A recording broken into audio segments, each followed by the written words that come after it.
right under our noses. In our homes, cities and towns, on our sofas and laps, a quiet invasion has been taking place.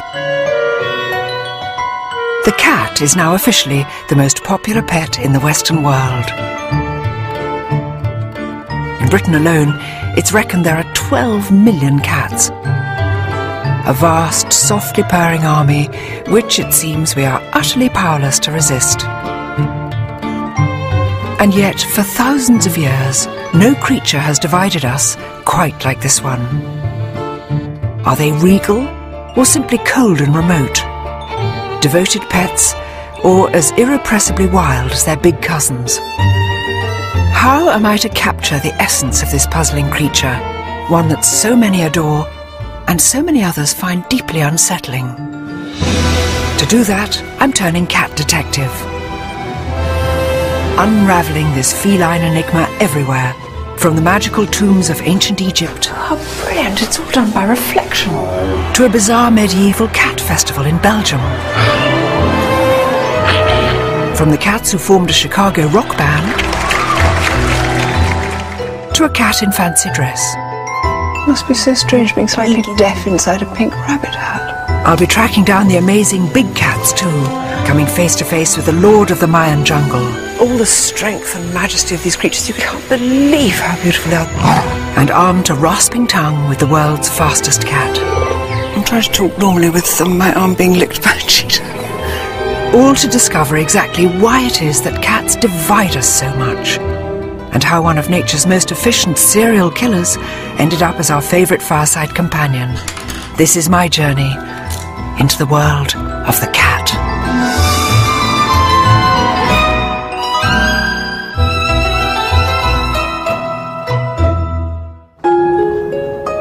My journey begins here, at home, and it begins with a confession. We don't have a cat. Well, not anymore. For 18 years we had a gorgeous cat called the Bee. When he died, I missed him more than I could ever have imagined. I still think about him every day. We even gave him a little gravestone. People say that you choose a dog, but the cat chooses you. And people say that cats are aloof. Well, I don't know about that. All I know is that the Bee, our beloved cat, was much more than a pet. He was a friend. We loved him dearly. And, you know, I think he loved us dearly too. And yet, I wonder if I ever really knew the Bee, any more than I know the neighbourhood cats that now wander through our garden. Unlike dogs, so much of what cats do is secret and nocturnal, mysterious. It helps to explain why some people find them so disturbing, and why so many others find cats irresistible. But where does this deep divide spring from? First stop on my journey, a cat show in Milton Keynes, to find the true aficionados, the ones whose absolute faith in cats is beyond doubt. In the West, cat shows like this are the ultimate expression of our modern obsession with cats. Hello, darling. Yes, sweet one. And you can see why. Was there ever an animal quite as beguiling as the cat? Another Bengal female. Or as adorable as a kitten? Called what? Scylla. Scylla. Scylla Black. I didn't think of that. Beautiful blue eyes and a slightly Barbara Streisand look. I think it's absolutely fantastic. Over the years, we've engineered around 100 breeds of cat. From green eyes to blue, from long hair to no hair whatsoever. And what breed is she? She's a Sphinx. It's a Turkish fan. It's a snow Bengal. This is a Singapore cat. Very bright, very lively. But look around any cat show like this, and you'll notice something which has never changed. It's women, not men, who are least able to resist the lure of the cat. Hard to believe that a few hundred years ago, many of these women, including me, might have been burned at the stake, along with their cats. Because the terrible truth is, despite thousands of years of our deepest devotion to cats, there's a very dark side to our feline obsession. Thankfully, we don't torture witches and their cats anymore. But once every 3 years in Belgium, people gather to remember a time when we did.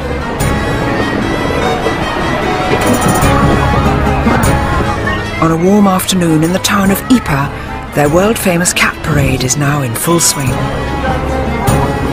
It's all a bit surreal, yet so far at least, it seems pretty harmless. I can't resist joining in the fun. But courtesy of the town jester, the festival culminates in a rather shocking ritual.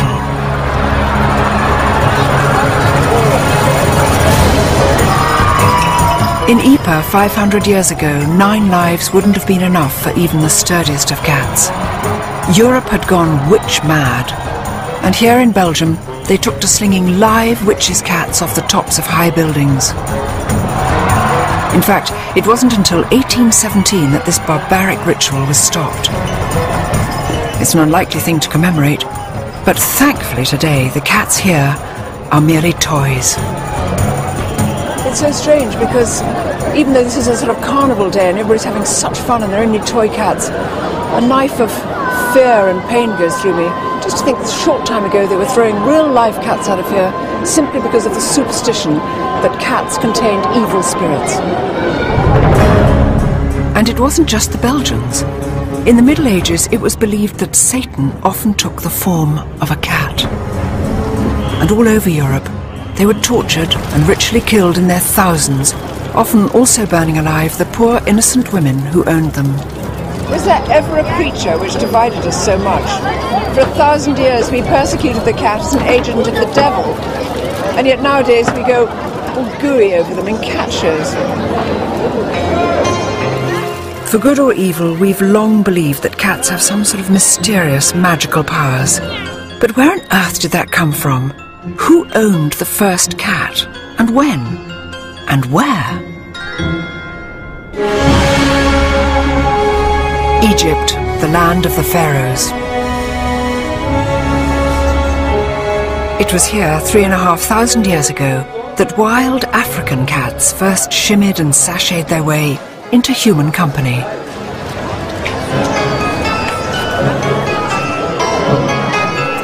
And even today there are few cities on the planet quite as comfortable with its cats as Cairo. They're everywhere, literally crawling out of every nook and cranny. Once you tune your eye into cat eyes, once you get your cat's eyes in, you can see little cats, tiny cats, slim cats, cats resting by mosques. These are the cats who are looking after the door, just one on each side. These cats are mostly feral, homeless, unowned, just like their early ancestors. But for all their wildness, they're every bit as loved as the cats which pose for rosettes at shows. Perhaps even more so. It's just incredible how many cats there are and how many people treated them so kindly. This charming gentleman here who's got a special paper bag full of meat so that he can look after them, and they're in beautiful condition, little dapperly patting away. It's just wonderful. The people don't kick them or hurt them, they just smile at them. But in a largely Muslim city like Cairo, that's really no surprise. It's said the Prophet Muhammad had a real soft spot for cats. There's a story that when he blessed his own pet cat on the forehead, he left the mark of his fingers like a giant M, a mark that's been passed down through countless generations of cats. But when and where did cats come to be with us in the first place? And how did they weave their magic on us? To find out, I'm heading way back in time to the mysterious tombs of the dead in Thebes.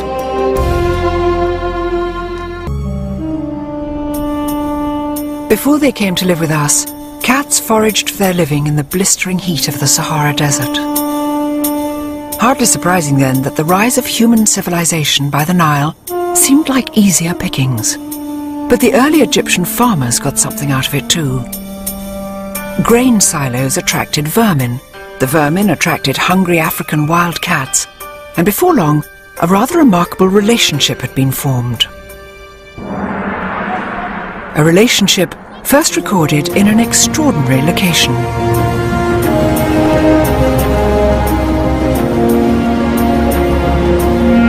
400 miles to the south of Cairo, on the west bank of the River Nile, lies Thebes, the city of the dead.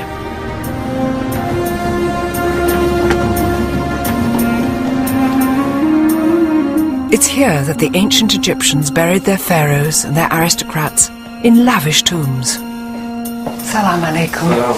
Shukran. Thank you, shukran. Tombs adorned with murals celebrating their daily lives in intimate detail. This is the tomb of Nakht. He was the royal astronomer, and here's Nakht himself, looking very fine, quite a dark kind of copper-coloured body. And this is his beautiful wife, Tawi. And round here you can see that they've prepared, this is the beginning of the feasting. And here we can see them sitting at table, top part of the picture's gone, Nakht's lovely little brown feet, Tawi's little pale feet, and underneath Tawi's chair, the most adorable tabby cat eating a fish. Now in those days, cats always sat underneath women's chairs in all these tomb paintings. It's something to do with fertility and somehow links cats with women all the time. Tawi probably took a fish off the table and said, "Here, Oppers," just dropped it down. It's extraordinary. Here is evidence 3,500 years old, showing how these wild desert scavengers had quite cheerfully taken up lodgings right under our feet. Salam alaikum. Oh, nice to see you. Salam. Can I see the picture of the cat? Huh? Okay. Yeah? Thank you. Oh. I've been told that this tomb has more of the story. Oh, look. There's a light. I'm going to just creep in here.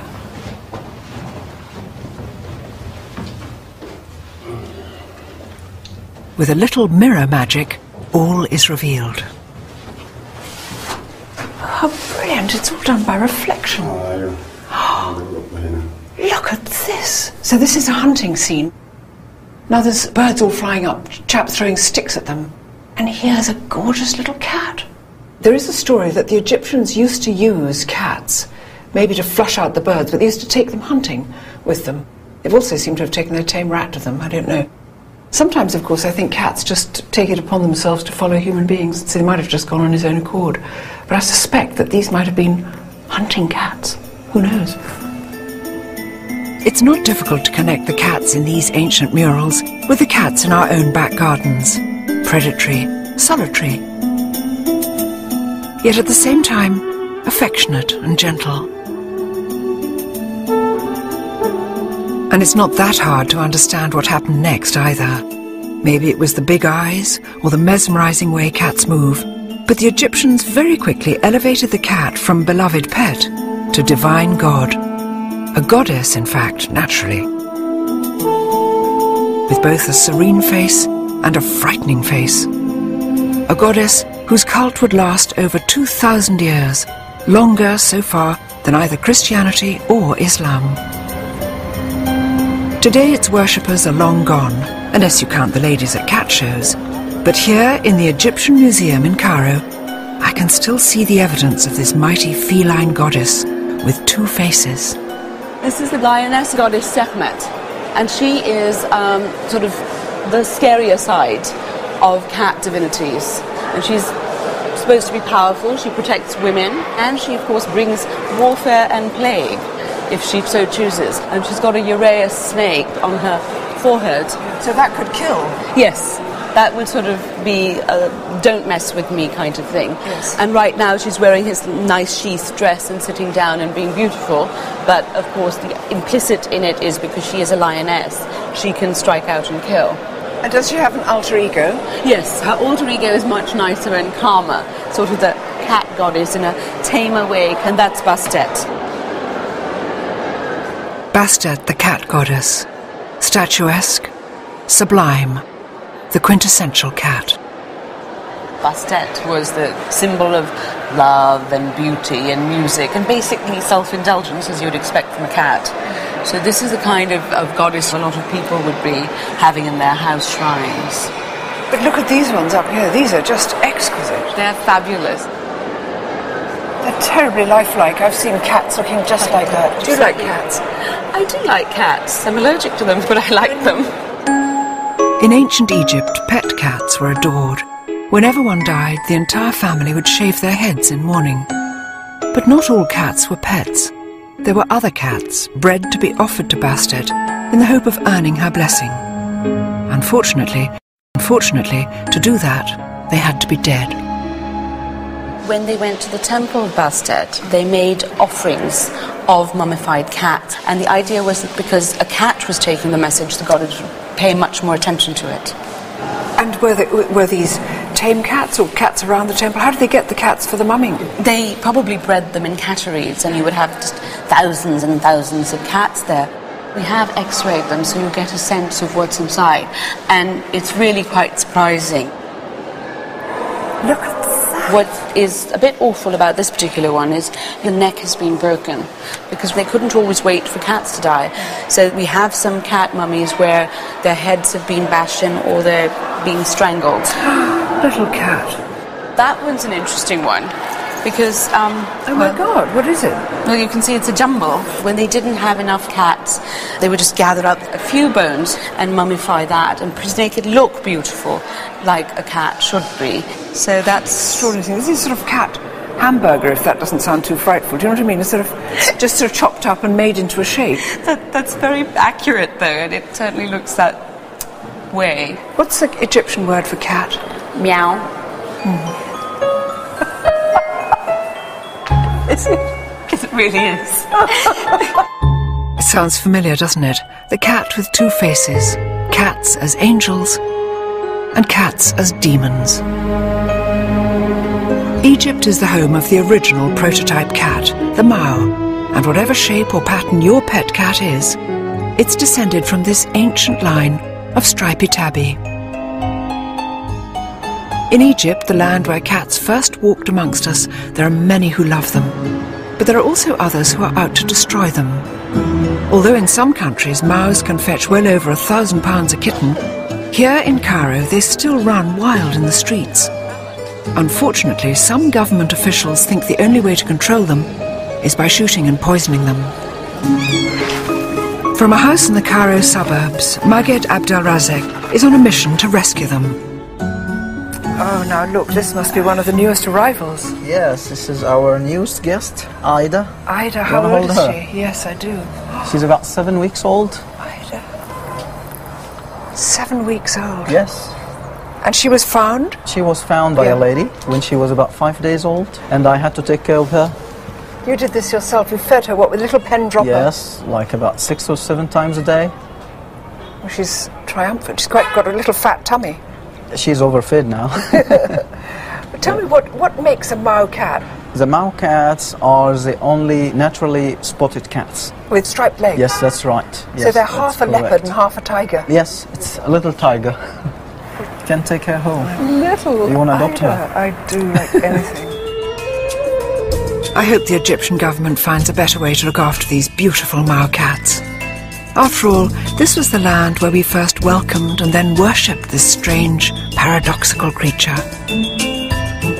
3,500 years later, are we any less torn and divided by this humble beast? Is there anywhere that still accords cats the same adoration as Bastet? Or still harbours fears about their monstrous powers? To find out, I'm travelling to the other side of the world, to the country where the cat is very definitely the queen bee. For an animal that sleeps up to 20 hours a day, it's truly amazing the fuss cats have caused. We've bowed before them as gods, we've treated them as devils. Surely in the 21st century, those strange beliefs must be a thing of the past. Well, not quite. On the face of it, Tokyo is one of the world's most high-speed, high-tech cities. But look in virtually any shop or restaurant and you'll find the ancient spirit of Bastet, a little Japanese cat that's so famous it's been exported all over the world. Maneki Neko, the lucky cat, has one paw raised to beckon in good fortune. So for most Japanese, cats are lucky. In fact, they're now so besotted with the real thing, the demand for pet cats here is one of the fastest growing in the world. I've recruited local cat lover Mary Corbett to help me explore a city where the feline obsession knows no bounds and where no self-respecting cat should be caught naked.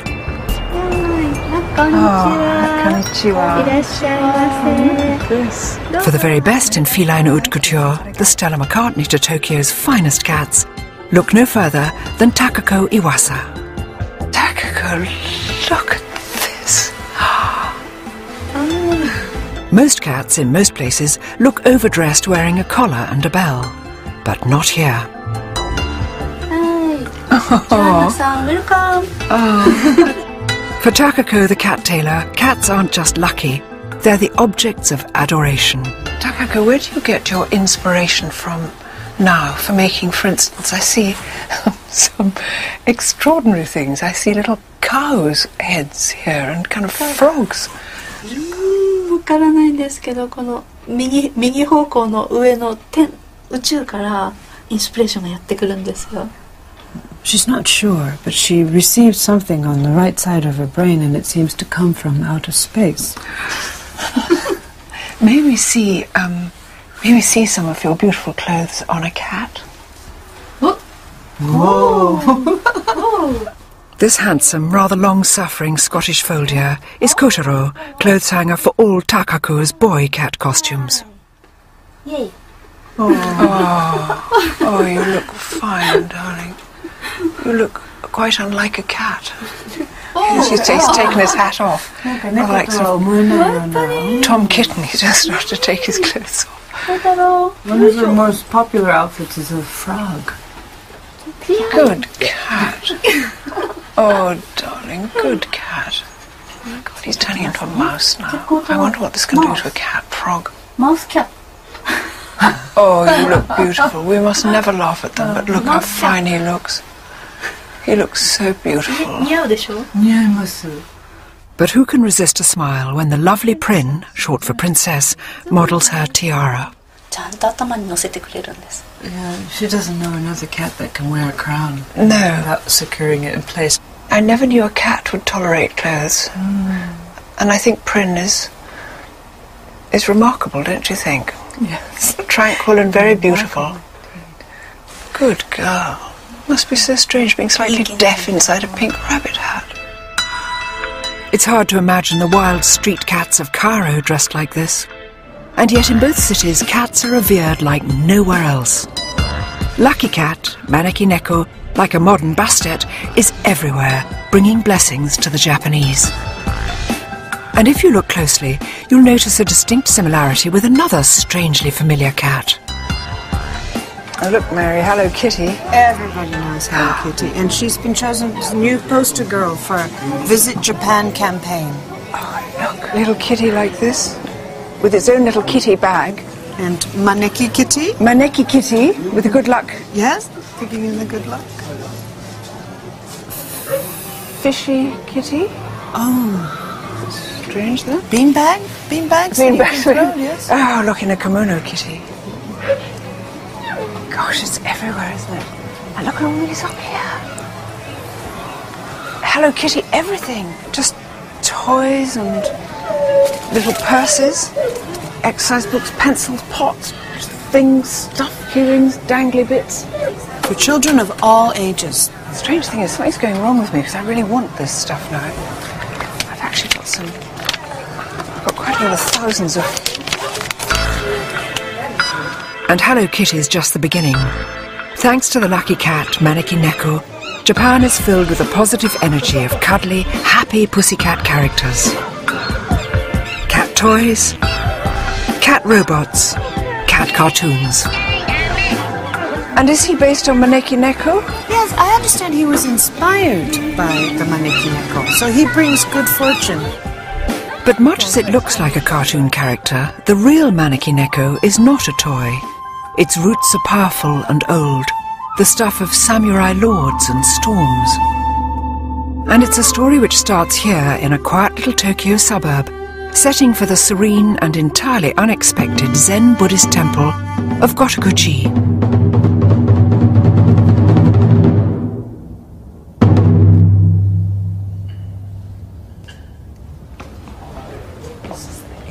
The true guardian of the lucky cat legend is the head priest of Gotokuji.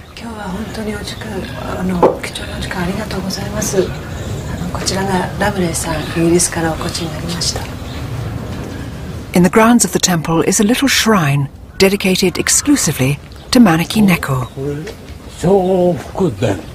Show of good end. So this is the building that brings good fortune. Oh, lovely. It's beautiful. The real Holy of Holies, the Lucky Cat's altar, is hidden inside the little temple. Look at this. Cats, cats, cats.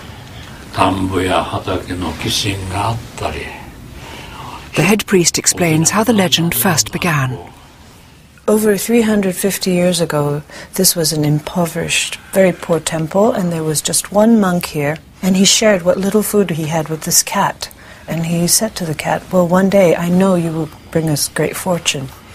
One day he heard a lot of noise outside the gate, and the cat was there beckoning these lords who were riding by on their horses. The Lord followed the cat's beckoning, and just as they came in, lightning struck the tree that they had been under. So they would have been killed? Yes, well, that's what the Lord thought, and he was very, very grateful for the cat having invited him in. It's a fabulous story. You can see why the Japanese took Maneki Neko to their hearts, always in the hope it would save them from disaster too. Look at these cats. From all over Japan, pilgrims travel here to seek the blessing of the lucky cat. So many, and some are big and some are tiny. True devotees see the cat almost as a tiny incarnation of the Buddha, a kind of mini-god, really. So worshippers would purchase these cats, and then they would pray that they may meet good people in their lives. When their wishes come true, they will bring the cat back to the temple and offer thanks. So these cats have performed great things for the families. All good news, all happy wishes. All happy wishes. But even here, in a country besotted with its lucky cats, you can detect that familiar ancient legacy of fear and suspicion. Take the bullet train out of Tokyo and you enter an older, more traditional Japan, where sinister legends live on. Horrifying tales which speak of the Bake Neko, an evil monster cat. In an old farmhouse, curled up by the fire with a pair of rather unscary cats, legend expert Akiko Manabe tells the tale of an evil pet cat that can change its shape. Once upon a time, there was a family. They loved a cat. Suddenly, that cat was missing, and wife's behavior became very strange. She ate in her own room. She told the family, don't look into my room when I'm eating. But the husband peeked into her room. She was eating the dead mice, dead birds, dead fish. When the wife turned her face to the husband, her face became the face of the cat. It turned out the cat had killed her and ate her up and pretended to be the wife. How awful.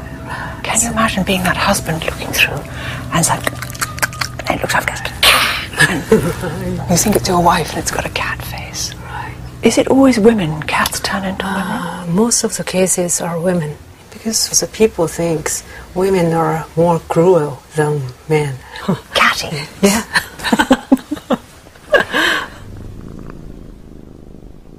It seems there's such a contrast between the happy, smiling cat who brings you love and luck and this darker side. The Bake Neko cat, which turns into a monster. It seems that even today, we're not quite sure if cats are good or evil. I know what I think, but who knows?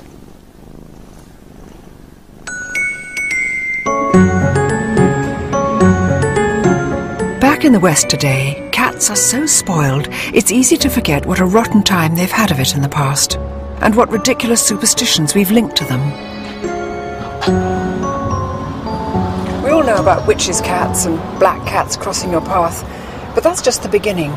Back in the old days, when they were routinely flinging cats out of belfries, they used to say that a cat could suck the breath out of a sleeping baby, and that to eat the warm brains of a cat would make you invisible. They said that planting a live cat in your garden would keep down the weeds. We've forgotten now, but for hundreds of years, we used to be terribly cruel to cats. Ever since the pharaohs, we've been unable to agree about cats. And we still can't really decide whether to love them or loathe them. How could something so innocent and beautiful be so divisive? One man who thinks he knows the answer is top feline expert Roger Tabor. Roger, we've seen cats treated as gods and goddesses. We've also seen them demonised and treated as the devil. Such extreme feelings to the cat. Why is that? It's crazy, isn't it? But in reality, they're just the flip sides of the same coin.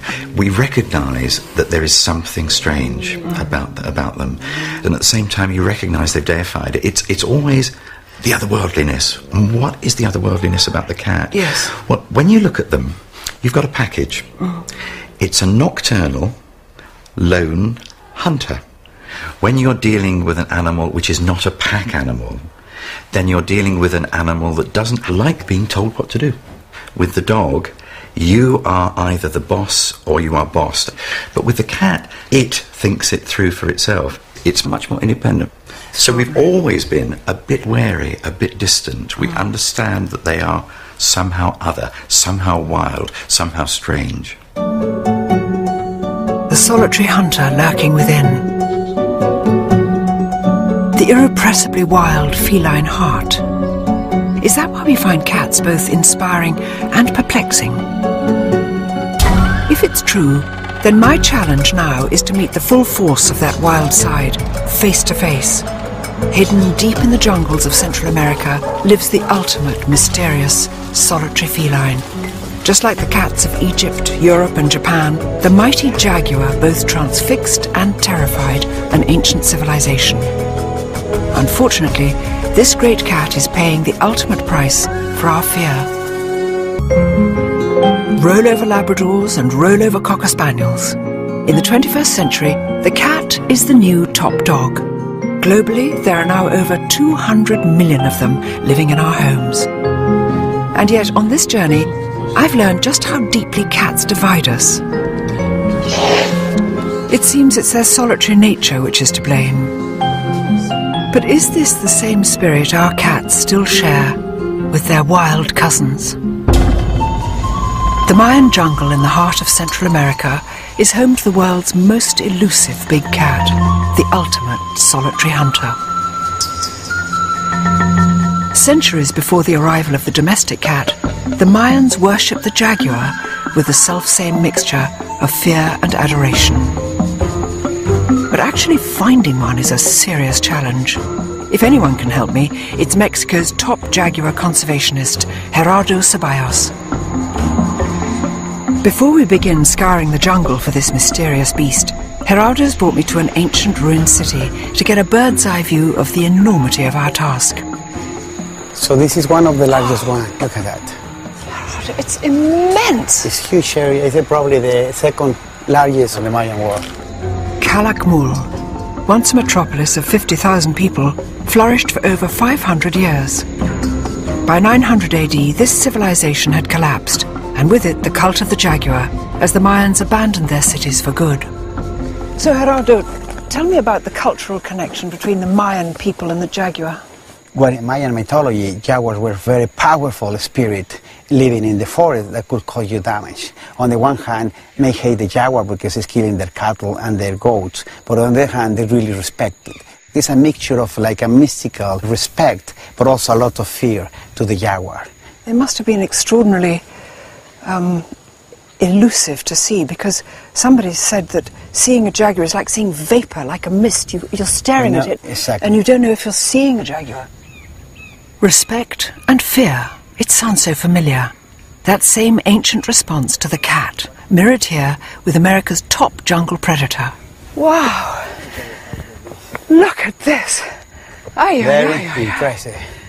So everything is like probably 1.5 million hectares covered by forest. But you can't see, apart from these ancient pyramid sort of buildings, there's not another There is building. not a single person inside here. In 360 degrees, all the way around, nothing. Nothing.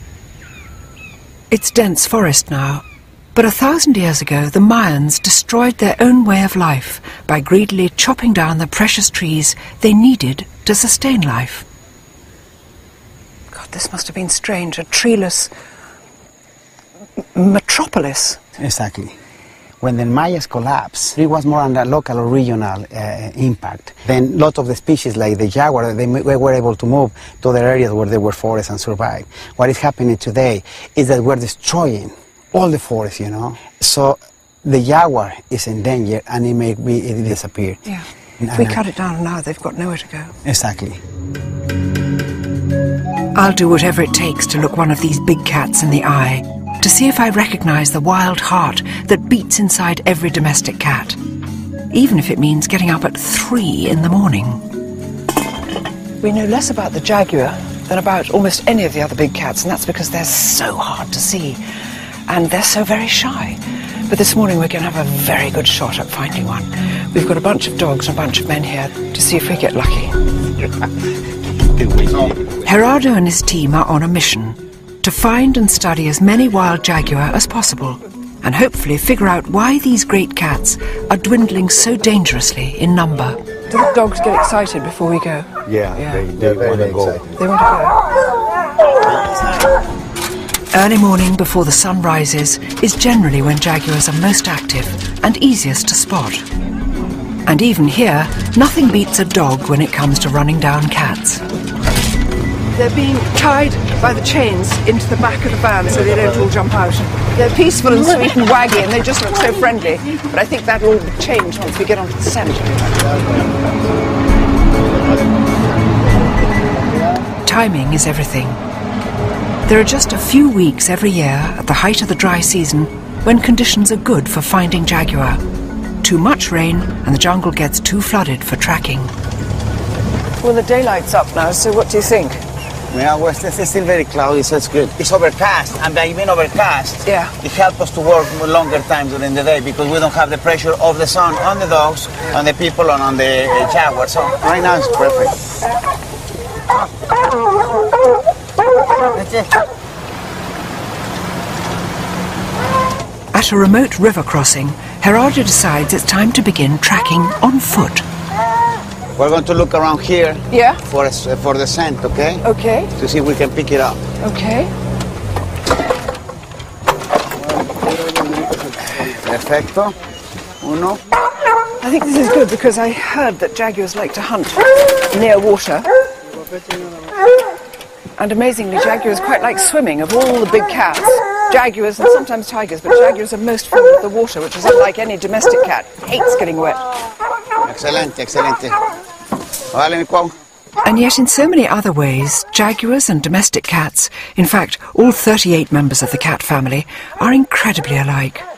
Designed by nature as perfect killers. Razor teeth and claws hidden inside, velvet paws so soft you'd never hear a thing until they were right on top of you. Gerardo, what happens when the dogs get the scent of a jaguar? What happens then? They will start to howl and bark really loud, and then we will release them, and then all of them will start to run. Then the jaguar hopefully will climb up at the tree. Yeah. We will arrive and dart it, put it back here, and then do all our work of measuring it and on the forest floor, yeah, taking blood samples, all kind of information that we need from that animal. Gosh, better catch up. Yes. After a few hours it becomes too bright and too hot, and our chances of finding a jaguar drop significantly. There's no scent. Very disappointing. We don't have it around here, apparently. So we will keep on trying to find it. But for today, at least, the jaguar hunt is over.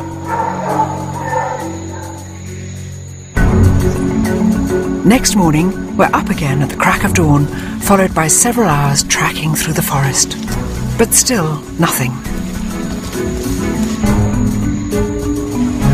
I'm starting to think jaguars really are just misty vapours, a feeling not helped by some very unseasonal rains, which fall every single day. Gerardo, this is supposed to be the dry season. Is this climate change? Because it shouldn't be as wet as this now, should it? No, we have some unusual rains. It's not actually typical to have any rain. After several days of searching, I'm still no nearer my first jaguar. It seems my luck has run out.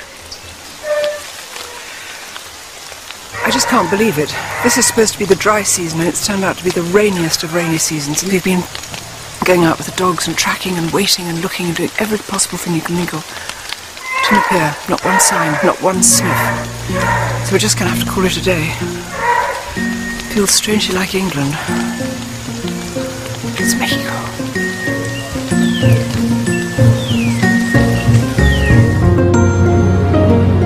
But my luck may be in after all. It seems there's another project not too far away that could help me see what I came here for. We're leaving Mexico, where we didn't manage to see any jaguar. We're flying to Belize, where I know we'll see some. They won't be in the wild, but it'll be the next best thing.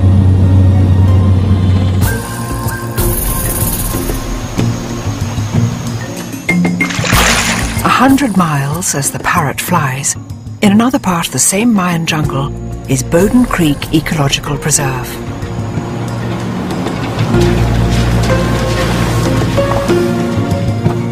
"13,000 acres of virgin rainforest saved from destruction over 10 years ago by this man, Ken Karras. This forest is home to around 150 jaguar. Yet in all the years Ken's lived here, he's hardly seen them. Very rarely will you see a jaguar in the wild. It's just so difficult to see them. They're ambush predators. They wait, they maneuver into position, they pounce and strike, and in one blow, they've killed their prey. They don't chase it. They can't. How can you chase something through thick jungle like that? You can't. It's a description which rings so many bells. It could be any cat stalking a mouse or a sparrow, a ruthless killer that can suddenly vanish without a sound.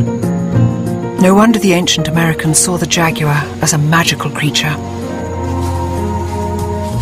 Tragically, I now think seeing a jaguar in the wild would require a small miracle. But there are 2 jaguars I can see. 6 years ago, Ken rescued a pair of cubs from life in a zoo and brought them here to the heart of the jungle. Meet Bosch and Shupi, jaguars and brothers. Look at that great black creature. Look at that. Oh, look. So where were they born?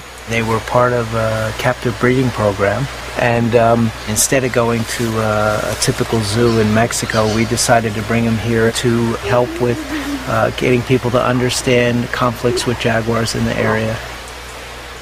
Ken, there are going to be people who say huge cats like this shouldn't be kept in an enclosure.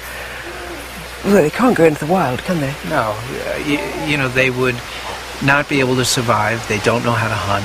Some people might say, well, maybe we can train them like we train cheetahs or others to go back wild, but we don't know enough about them. Jaguars are the least studied of all the cats, because how do you study something you can't really find every day? And, you know, what we really want people to understand is here's what they're like. Here's this great icon. And there they are out in the forest. And that forest is teeming with them. And this is why you have to save that. Exactly. I can't believe how beautiful they are. The dark and the light, the yin and the yang. And here's Bosch, black as anything with just dappled things. And Shupi, coloured like sort of sunlight in the dappled forest. All the strength and majesty of these creatures, you can exactly see why people would have thought that they contained some sort of godly power, or indeed were gods themselves. It's a pity these boys can't roam free in the jungle, but what a privilege gazing into the remarkable eyes of the world's most elusive cat. Eyes which burn back with the same wild spirit I used to glimpse in my beloved bee. The same spirit you can still see in every cat alive today. The mystery is why these stealthy little predators ever chose to move in with us. I mean, I know we feed them, but They're naturally solitary, they're naturally wild. And they don't do as we tell them, they're not obedient. Maybe that's what some people find so ghastly about them, and what so many millions more like me find so enchanting and adorable. Next time, what happens when we do try to make cats conform to our world? Cats that perform tricks? Cats that wear neckties and false nails? And the big cats that refuse to be tamed, and whose future is now in danger?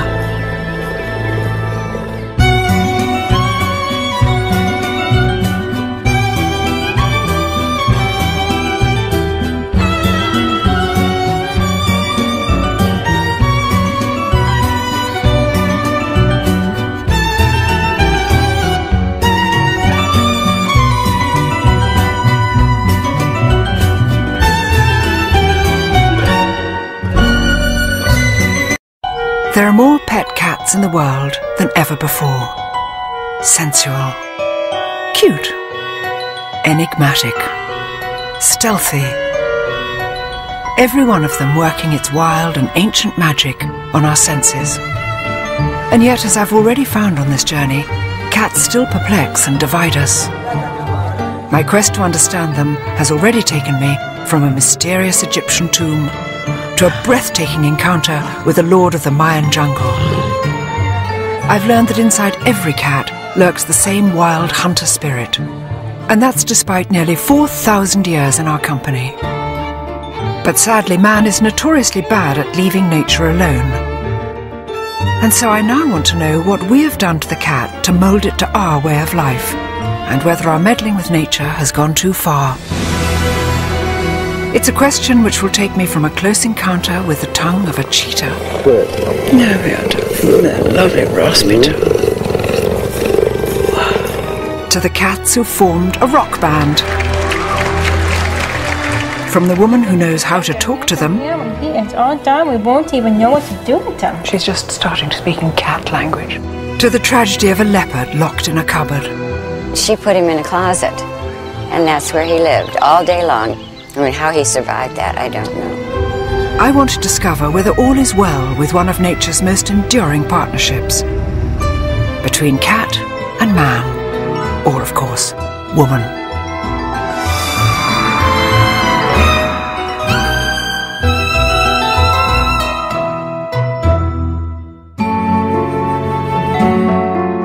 If you stop to think for a moment, it's incredible that cats live with us at all. Under the genetic microscope, they've barely changed from the wild, solitary creatures that once roamed the Sahara. Back then, there were no cat packs, no cat herds. It was a true loner until it found us. It is the weirdest of relationships. I love them madly, but I think we're kidding ourselves if we think that cats are remotely interested in what people want from them. Millions of us own them, but they're not really ours. After all, they don't really need us. They could look after themselves if they had to. But that doesn't mean we've stopped trying to master them, which begs the question, would a cat ever take orders from a mere human? To answer that, I'm in Chicago on a bitter winter's day. It's been said that cats are far too smart to do the dumb tricks we get dogs to do. But whoever said that hadn't been to see one of Chicago's oddest cabaret turns, a circus performed entirely by cats. It looks as though preparations for today's show are already well underway.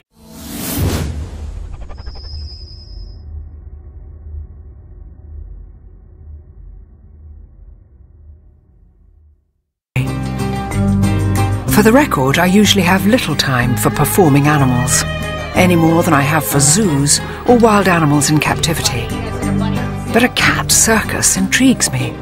Cats are so famously uncooperative. I'm curious to know how ringmaster Samantha Martin persuades them to do anything at all. Hi, Samantha. Hi. Hi, Joanna. Hi, nice to meet you. You're getting stuff ready for the show? Yep, big show today. This little white face listening to you talking. Who's this? Oh, this is Tuna. Tuna. She's the star of the show. Is she? Hi, Tuna. And what makes Tuna such a good cat for performances? She's very consistent. She has no fear issues whatsoever. Where some of the other cats, some days they perform, sometimes they don't. It's free will. We open up the cage. If they don't come out, that means they don't want to come out. So we close the cage, we move on to the next trick. But Tuna always wants to... She rang the bell. I'm sorry, that was the cat ringing the bell. Tuna, will you ring the bell? Yes, she's like, attention, attention, come on. Here, Tuna, go back to your light. That's quiet. Tuna, she's just switched the light on. Sweet cat. Oh, Tuna is brilliant. She really is. How do you get a cat to do what you want it to do? I can see you're giving her small rewards. It's a lot of it has to do definitely with a special treat. You can train a cat to do just about anything you can train a dog to do. But then where a dog will just be like, I don't care if I only have 2 breaths left. Whatever you want from me, I'll give to you. And cats are like, I don't think so. Dogs will work for love, where cats work more for, they want to pay off. They want to see the contract up front. They're hard negotiators. Are they your pets as well as your performers? Oh, absolutely. The cats all live with me. I'm not going to say how many cats I have, but I always say I'm single. I'm going to stay that way. Do you think Mr. Wright is waiting out there, Mr. Cat Wright? Somehow doubtful, because not one guy has asked me out after the show. And I wear this sexy cat outfit. Come on. When they said cat circus, I didn't know what to expect. Certainly nothing as much fun as this. And the slight dangerous quality of will they, won't they. Very exciting. Can't wait for this afternoon's performance.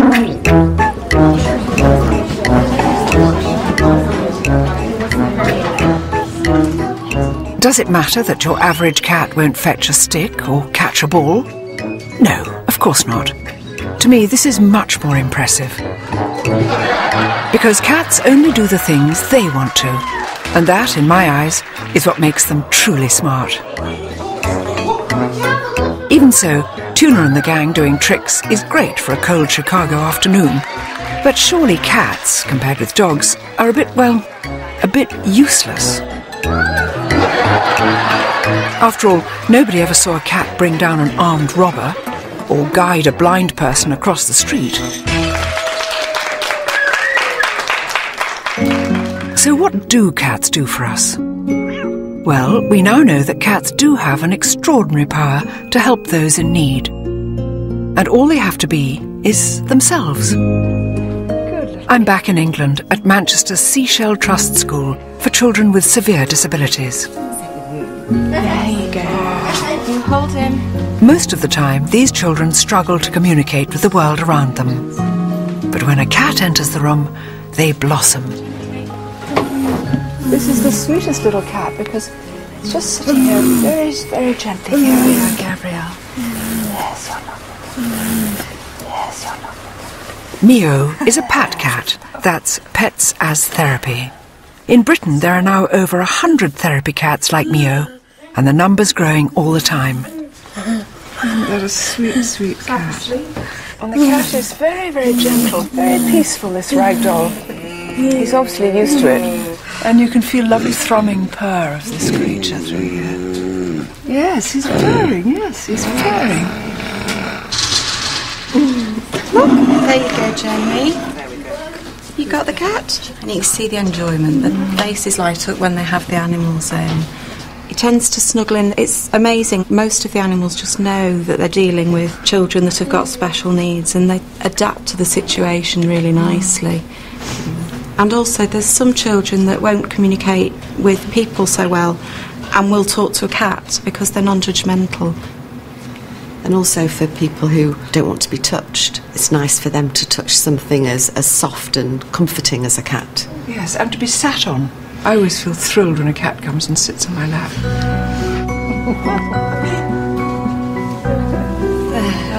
How about that? It's deeply moving to see how the warmth and softness of a cat can stir such pleasure in these children. That's lovely. Thank you.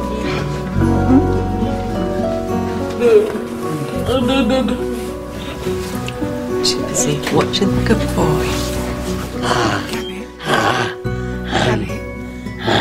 Good girl, good cat. Yeah. Did that make sense? No, I didn't say it right. Yes. Did it? Yes. Good. Surely anyone who's ever stroked a purring cat can understand this. Feline company can lower blood pressure, improve your mood, and bring companionship to the lonely and the sick. But if cats can change our lives, how have we changed theirs? What price have they paid for our insatiable need to muck about with nature? I mean, this is really one of the strangest little beasts I've ever held on my lap. Instead of us trying to redesign the cat, perhaps we should try to understand how and why nature designed them in the first place. So with my whiskers, if I had whiskers as well, I'd be fantastic.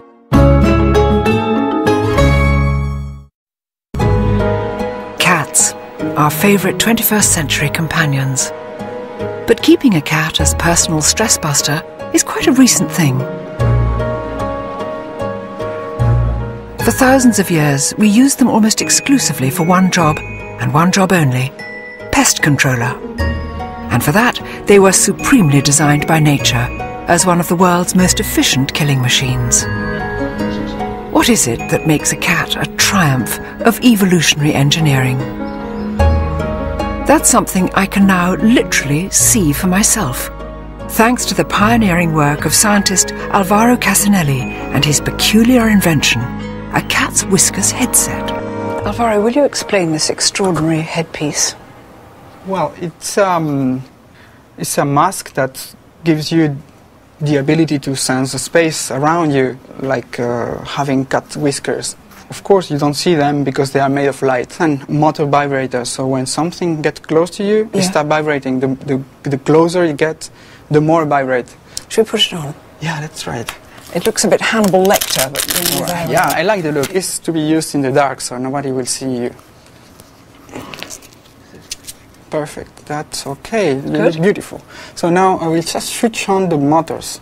Are you ready to have superpowers? Oh, don't. Oh, God. Oh, God. How weird. Yeah. The mask is sending everything wirelessly to this computer. So try to approach your hand or, over your mouth. So this is the sensor near your mouth. Oh, this one.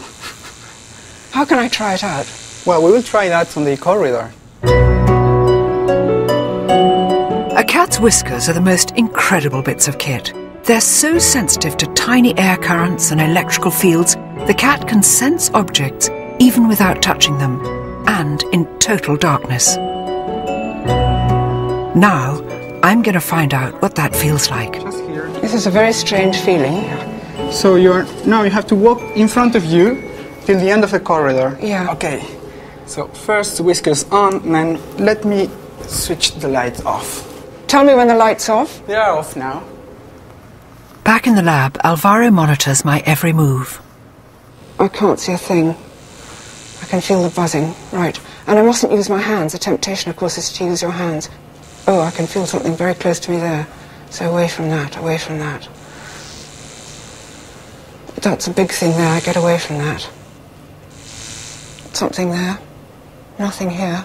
Come on, be bold, Lumley. I can't tell you how frightening this is. If you could hear my heart. It's absolutely hammering.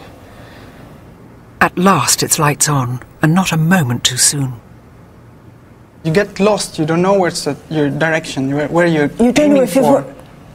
Is that all? Is that all? Yeah, also on the elevator you get stuck there and there. I didn't go into the elevator, did I? No. Yeah, you went to the fourth floor and you came back. No, you had a cup of coffee and I hardly remember it. No, it was strange how frightening it was. It's strange how odd.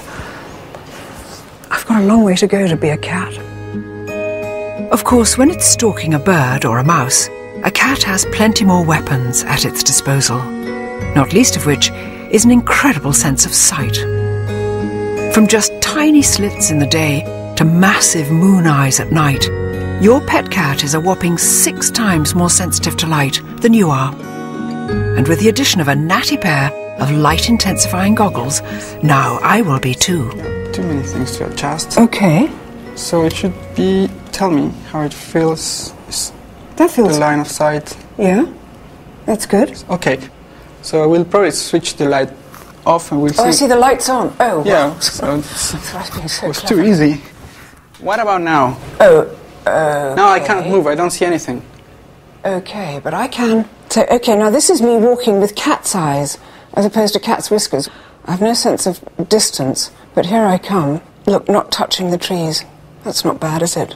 Oh, this is fantastic. So with my whiskers, if I had whiskers as well, I'd be fantastic. And I've a feeling I even might look slightly like a cat. Do you feel that? Wow. That was extraordinary, Alvaro. It doesn't really make you feel like a cat, but maybe... It doesn't, but it makes me respect cats so much because, of course, they have all this absolutely inbuilt and they know exactly how to use it. I was a complete beginner, you know, but they know perfectly. So cats won't be needing this for a little while yet, beautiful though it is. Thank you for letting me try it out. I think I'm just going to look at any old moggy with such respect. A cat's eyes and whiskers were fine-tuned by millions of years of evolution. Sadly, the way some cats look today is the result of just a few generations of biological tampering by us. There are now around 100 different breeds of cat. Fat ones, skinny ones, flat noses, pointy heads, big balls of fur, or no fur at all. But are they really all the product of our attempts to improve on nature? With the aid of a few hand-picked pedigrees, top cat biologist Roger Tabor explains. It's strange looking around at all these cats, Roger. They're all, well, obviously very different. Did we breed them all to look like this? The simple answer is no. Natural selection has happened just as much as man's hand, or woman's hand, because a lot of breeders are women. For example, in a hot climate, you will find, by and large, lighter cats, slimmer cats with shorter coats. When you move away to the chillier north, there's this whole group of really heavy-built, long-haired cats that evolved, and then some of them, of course, we've changed ourselves. But in a funny way, they're all roughly the same size. And yet dogs, when I think of things like a Chihuahua and a Great Dane, why is there such a difference in the size of dogs and really not so much in the size of cats? Dogs are different because through the centuries, dogs were selected for jobs. Yeah. So you had big dogs doing big jobs and little dogs going for yappy down holes and things as opposed to ripping things apart. With cats, there has not been this selection pressure by us to get the animal working. Because all we really wanted them to do was to look after our grain, didn't we? Absolutely. Mice and rats was our cat target. And they come as one size, so as long as the cat can get them. Do that. And therefore, actual positive breeding in the way that we do it now is very recent. We've been doing it to dogs for centuries, and now cats are fast catching up. By playing mix and match with genetics, we're designing ever more exotic shapes and sizes. But how far are we prepared to go? For some of the world's strangest experiments in cat genetics, there's only one place to look: America.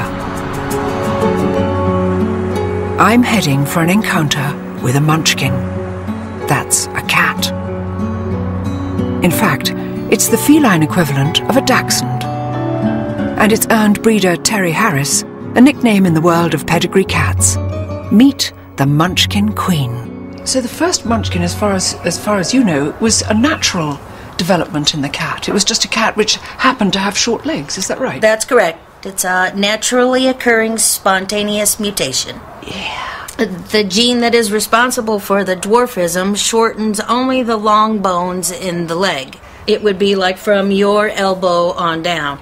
Now this is a strange looking little creature, isn't it? He is different looking from a cat, isn't he? He is a Sphinx hybrid, bred to a munchkin, so he has no hair and very short legs. I mean, this is really one of the strangest little beasts I think I've ever held on my lap. But of course, this cat he's not even got any whiskers. No. So this little person obviously goes about his life in a quite different way. I'm starting to see why Terry's called the Munchkin Queen. It seems there's no combination too strange for her to try. This is Maisie. Maisie has 3 mutations. Maisie.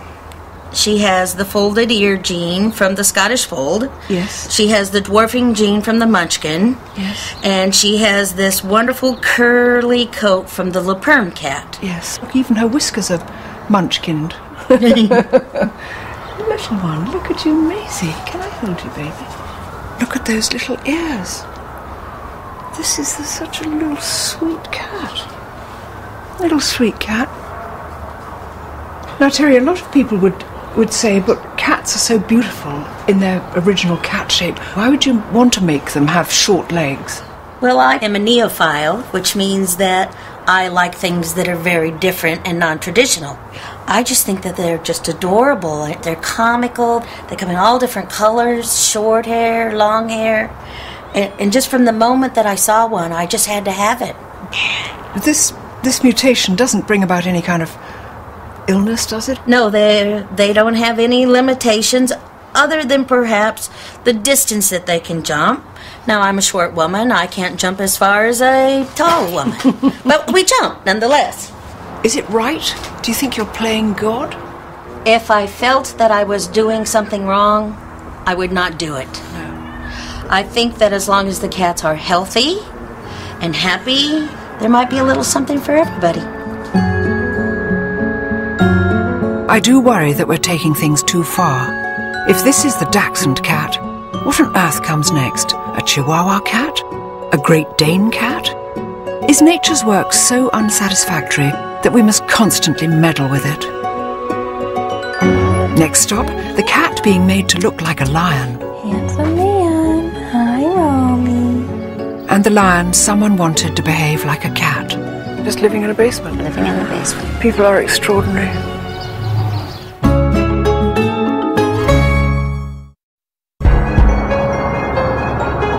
Los Angeles, the home of the alternative lifestyle. The world capital for lavishing more money than sense on your pet. In LA, people who want a designer lifestyle for their designer cat bring them here to the best little cat house. If you're heading out of town on an all-expenses business trip, why not give your cat the same? 5-star luxury accommodation under the eyes of manageress Divinity Libby. Divinity? Hi. I'm Joanna. Nice to meet you. Oh, How nice are to ya? meet you. Good. Can I have a little tour? For sure. Come on in. Look at this. I love cats. Oh, cats. You know, they have all these things to do. They've got the fish. We have all these catwalks up high. They've got the outside. Yeah, you get the birds. Little tiny, titchy and the little car. sort of sofa and chair for Yeah. tiny cat-sized people. Mm-hmm. And do you come in here and play with them? How do you entertain them? Yeah, that's part of our service, is making sure all the cats get a little bit of love. You can see there's lots of toys and stuff. You've done this beautifully. You've taken such care. Thank you. It's lovely and sunny up here. Yes. Upstairs are more lovely rooms. This is certainly quite unlike any cattery I've ever seen before.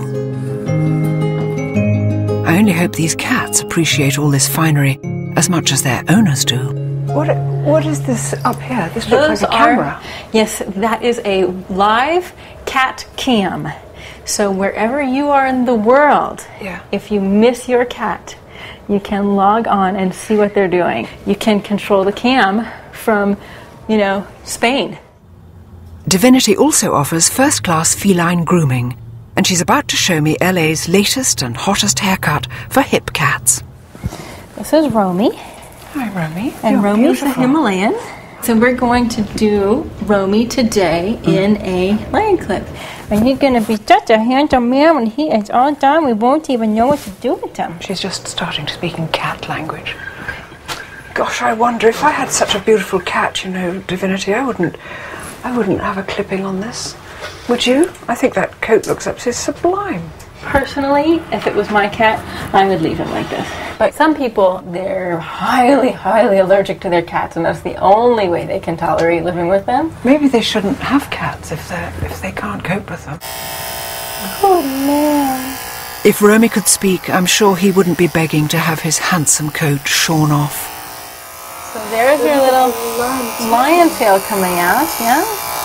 Look at that tail, darling. That's the cut. Oh my goodness, don't cry. time. He's so handsome, isn't he? Yes, he's so handsome. No. So when they're all done, they get a little grooming spray to make them smell wonderful and fresh.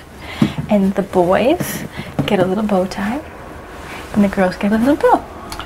And since Romy's the little man, we're just going to put this right on him. At least hair can grow back. Unfortunately, some people take much more radical steps to alter their cats. You know, some people get their cats declawed. You don't believe in that, do you? It's illegal in England. It's they're trying to make it illegal here. We actually, for a lot of our clients, put on soft paws. Do you know what that is? No. They come in fashion colors.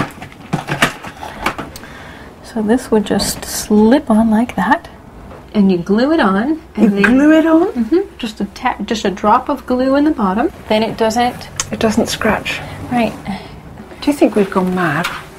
No, but do you, Divinity? Because these are semi-wild animals in a funny way. You know, a lot of people otherwise would declaw them or give them away. Or give them away. You see, we don't like animals that don't fit into our way of life, do we? Right, See? right. And I think that's what happens to people, and they go, I've got a cat, I didn't like the hair on it, I didn't like the claws on it, I didn't like the way it did this or that, so I've had all that changed. I've modified the cat. Right. I think people are very strange. I've always loved the independence of cats. Surely it's that which makes them unique. Sadly today, it seems that independence is the very thing some cat owners would like to eliminate by turning them into accessories. And there are people for whom a domestic cat has not been enough. People whose quest for a flashy status symbol means going bigger and better, whatever the price. Hidden deep in the Californian hills is a rescue sanctuary for the big cats that people mistakenly thought would make good pets. Lions, tigers, sadly misplaced beasts living out their days behind bars. It's run by a woman associated more with wings than claws, actress Tippi Hedren, the star of Hitchcock's terrifying film The Birds. For the last 30 years, Tippi has devoted her all to rescuing these poor beasts from abuse and neglect. Hi, Patrick. This is a very beautiful animal. He's a liger. His father was a lion and his mother a tigress. And He's beautiful. The hybrid grows to be, a great deal larger than either the lion or the tiger. How extraordinary. Yes. You beautiful thing. He is immense. The problem is that there are so many of these big cats born in captivity to be sold as pets. It's in the tens of thousands across the United States. It's permitted in the United States? There are 20 states that have no laws whatsoever. And you can purchase this adorable, darling little cub, and by the time it's 7 months old, it's destroying your house and taking a good chunk out of you. They're trying to make a house kitten out of it. Yes, it never works. No. Nobody can keep a tame tiger at home. They will never be tame. Tippi's sanctuary is home to 83 big cats that have never learned how to survive in the wild, and every one of them comes with a tragic story. Will you look at this for a lion? If he wasn't blinking, you'd think he was muerto. He looks completely out of it. Leo? It's adorable. That is very, very attractive. Leo was living in a basement with a family, and they had children. And so no going outside for anything, just living in a basement? Living in the basement. People are extraordinary. This beautiful black leopard was purchased in Texas for $6,000. And as he grew, he was scratching the ladies' satin sofas and chewing her Jimmy Choo's shoes. So she put him in a closet, and that's where he lived all day long. And finally, they brought him in a zippered clothes bag in the trunk of their car. I mean, how he survived that, I don't know. It must be very difficult to know when to draw the line, because you must want to rescue every animal in need, but you've got a limited amount of space and a limited amount of money. Limited amount of money. Yeah, what do you do? It's so huge that I can't even think about how we do it. People say, how do you do this? How do you manage this whole thing? Because it's emotional, it's maddening, it's frustrating, it's a constant worry. It's 24/7. Yeah, it is 24/7, 365. Even celebrity pets are not immune. When a certain superstar's mansion hit the rocks, these two beautiful tigers ended up here without a single cent of support money, or apparently even a phone call to see how they are. There are some terribly sad stories which have brought these creatures here, but Yes, now that indeed. they are here, this is truly a sanctuary. It's the kind of Garden of Eden you've made for them here. Yes, and it's a lot of work and a real labor of love. And I love these animals more than my next breath, but they're not pets. No, that's true. They're wild. Yeah. And you can't take that out of them. Man really can be very poor at knowing how to live with nature. And yet we do have this ancient compulsion to share our homes with animals. I'm visiting a cat rescue sanctuary in South London to discover what happens when that compulsion gets out of hand. This has expanded so much since I was last here. It's actually twice the size. It's twice the size. This was next. For the past 30 years, my old friend and ex-top model, Celia Hammond, has made it her mission to help cats in need. Yeah. Hello. So, and these are what? All this waiting? is all today's intake for surgery, various, nutrients and various other rocks. Quite a lot to get through today. Do you get pedigree cats in here as well? As unwanted, we often get pedigrees, but particularly Persians, because people can't be bothered to groom them. They buy them as little cuddly babies, and then when they grow up and need to be groomed, they get fed up with it. So they come in here completely knotted, all their legs knotted together. They can hardly walk, some of them. People don't realise how much work they are. Mm. Celia's sanctuary can house up to 400 animals at any one time. As well as a neutering programme, Celia aims to rehome as many unwanted cats as possible. I find them completely bewitching, and walking past the cages and those little level eyes staring out, you think I better just take some of these home. Well, this is wonderful. I'm weakening. Are you weakening? I am. Many of Celia's rescues are strays or abandoned cats. But we're now on a different kind of mission. Sometimes the problem lies with cat lovers who simply don't know when to say no. There is such a thing as too many cats. Well, it's real hard work to try to persuade people to get their pets neutered. Some people say, I don't care what happens to other people's animals.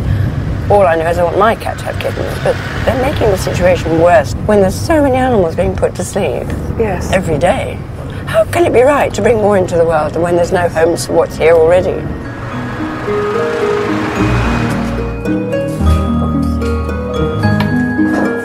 We've come to meet Valerie, whose collection of cats is not going down too well with the neighbours. Hi, Valerie. Hello. Hi. Hello.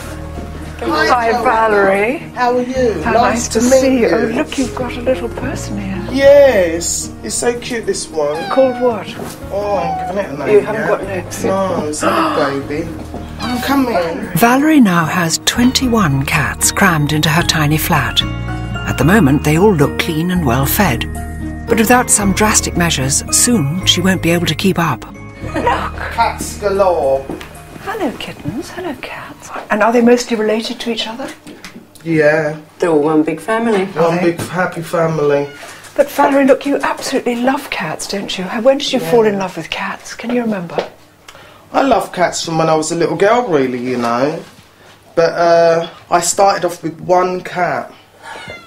And my one cat had 5 kittens, and I got that cat done.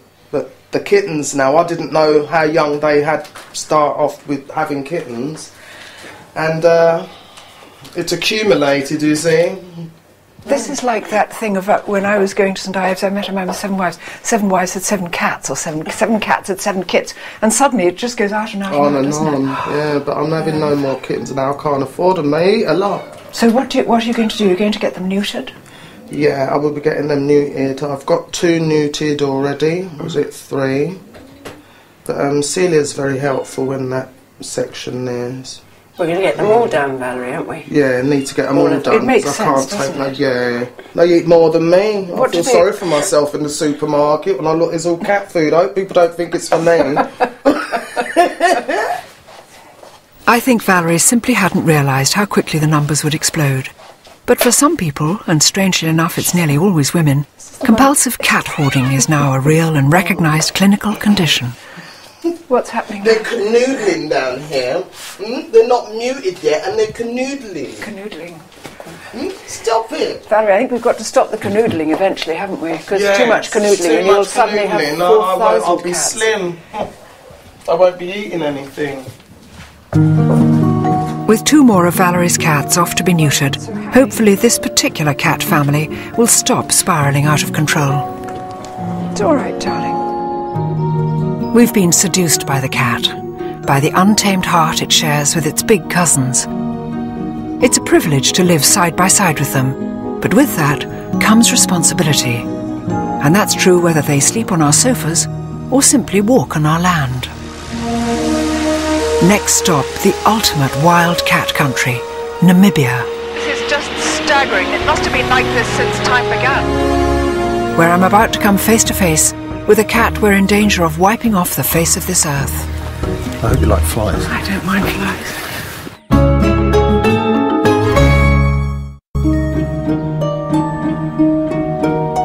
Quietly, cleanly, and with great poise and self-assurance, the cat has overtaken the dog as our favourite companion. But for all our efforts to master and redesign them, cats are still at heart as wild as they ever were. When you compare them with their larger cousins, you recognise the same predatory instincts that we watch with fascination in our back gardens. The big difference is our response to these cats all too often comes from the end of a gun. But why? For one cat especially, the presence of humans is pushing it to the brink of extinction. 3,000 cheetahs, that's a quarter of the world's remaining cheetah population, live right here on the open plains of Namibia. This country is the front line in a battle to save them. And local conservationist Dave Houghton is a true veteran of the fight. I'm heading skyward with Dave to get a clearer picture of the thing that's brought man and cat into bitter conflict, the land itself. This is just staggering, the size of this plain. It must have been like this since time began, really, do you think? Yeah, this is country that big cats have been in for millions of years. And then man came along and parceled it up into little blocks for farms. And you get the inevitable human-wildlife conflict. And who's winning? I'm afraid it's man at the moment, but we are making big inroads into trying to get that balance right. Beautiful, then. Beautiful. Dave is the head honcho of Africat, a charity that's fighting to save cheetahs from trigger-happy farmers.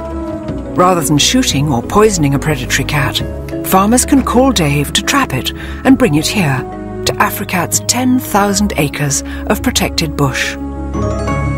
Africat now feeds and cares for 84 rescued cheetahs that would otherwise have been killed. And here are 3 of them: Pippin, Measles, and Knessus. So beautiful. Why do you think they have these gorgeous... Is it just black marks? What is it? It's a Bushman folklore. A mother lost her babies, and that's basically what's left over from the tears of her crying for her babies. These 3 cats are now too old to hunt effectively in the wild, but Dave's about to move them into a brand new 120-acre camp where they can live out their days in peace. Wildlife vet Mark Jago is on hand to give them a full medical. I think it's that guy CA starting to wave. Okay, you can go in there now. It's that one in the middle. Yes, you see him now? He's just wobbling a bit. I just want to check that he is down first. First step, to get this sleepy cat out of the hot sun.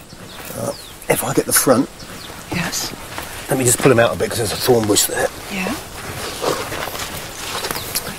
You have to watch the flies, huh? Yeah. If you hold the base of the tail there... Yes.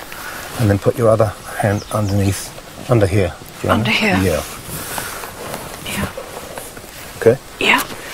Right. I had no idea I'd be getting quite so close to a cheetah. I hope you like flies. I don't mind flies.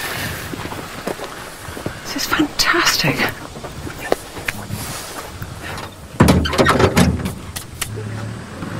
Next, we head off to the clinic for a full health check.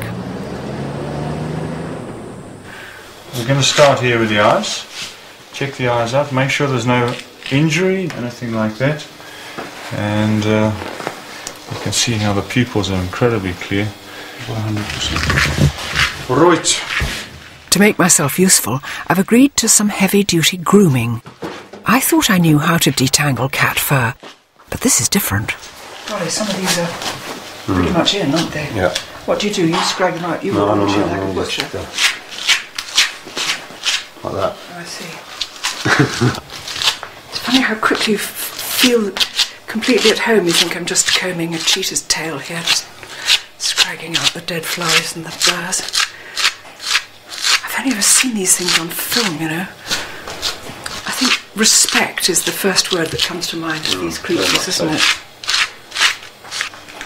Whenever possible, Africat releases rescued cheetahs well away from the farms where they were captured. But sometimes the young, the infirm, or in this case, the elderly, become too dependent on us to survive on their own in the wild. Which is such a shame. Well, tell me, an animal like this, which does 80 miles an hour, how can it ever live a natural life in captivity? It can't, can it? So you can keep it groomed and healthy and alive and everything, but it wouldn't be living like a cheetah. No, I think it's something we've got to recognise. That, you know, as much as we try and improve the conditions in captivity, what we really are working towards is looking at the animals healthy, happy, and conserved in the wild. Yeah. Because that's where they should be. It's reassuring to know there are projects like this. But it's depressing to encounter yet one more example of mankind's inability to live and let live, especially where cats are concerned. Oh, phew. Once our 3 patients have recovered from their drugs, it's time to release them into their new enclosure. One for me? Yeah. Dave's wife, Carla, lends a hand. Just gently stick your fingers in the hole. Are we ready? Yeah. Ready? Hang on. I'll normally just put my fingers half in the hole because then you get a bit of... Yeah. Okay? Okay, go. They came out of that like sort of rocket.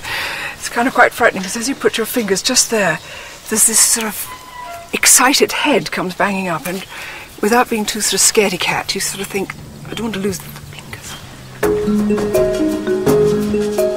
Too old to hunt they may be, but now Pippin, Measles and Knursus will have plenty of space and protection from the gun.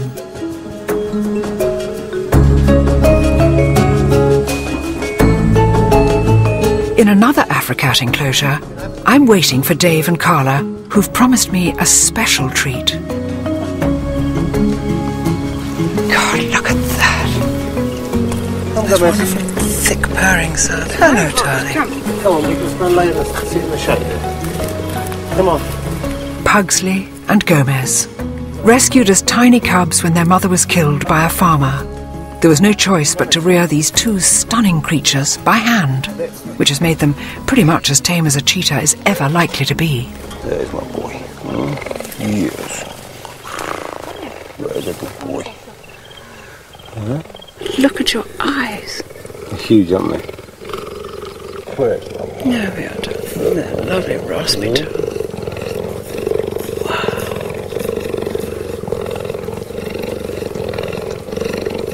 That's lovely, darling. Oh, darling. It's extraordinary. Apart from everything being on a slightly different scale, i.e. the purr is 40 times louder and the limbs are X longer, they're so like domestic cats, that licking and flopping. Look, he just loves that. I'm incredibly privileged to be so close to these beautiful cats, but it would be a mistake to think they make good pets. We must always remember that they're wild animals. So really wild animals should stay in the wild and not be in somebody's flat in Bristol or something, you know. It's not fair on the animal for a start, you know. I'm trying to talk normally with my arm being licked by a cheetah. It's just extraordinary.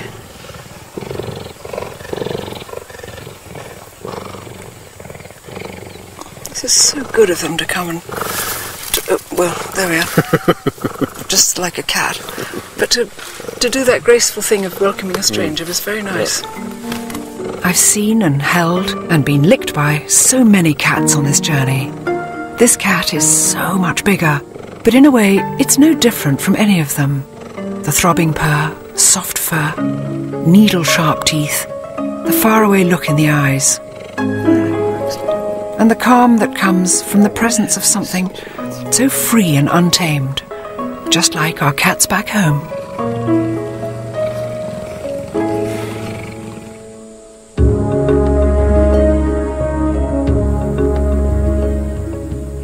Well, it's been amazing seeing the big cats here.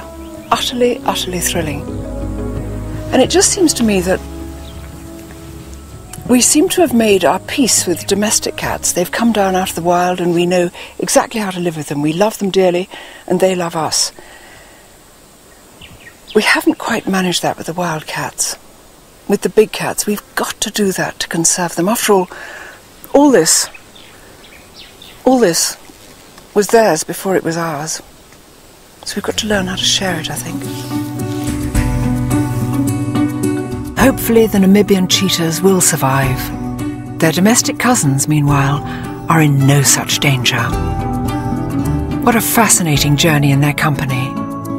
From an Egyptian tomb to cats with short legs, cats dressed as mice, cats thrown off tall buildings, cats simply too gorgeous to resist, and cats in the Mayan jungles of Belize. All the cats I've met have shown the same wonderful sense of independence. And I think to truly love these animals, you've got to appreciate the wildness in them. That free spirit which still burns so bright after nearly 4,000 years in our company. And more than anything else, it's the untamed heart that bewitches me. Makes me proud to be a cat woman.